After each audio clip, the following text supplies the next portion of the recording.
Good afternoon. I'm Todd Carlson, Regional Service Manager for Bay and Bay.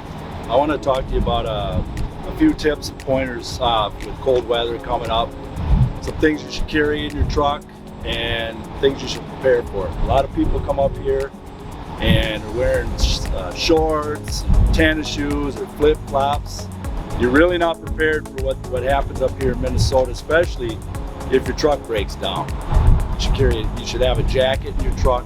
You should have boots. You should have, if not a good blanket, get a good sleeping bag because you may need that. Let's talk about equipment a little bit. Depending on what your skill level is, you should at least have a hammer, a couple screwdrivers.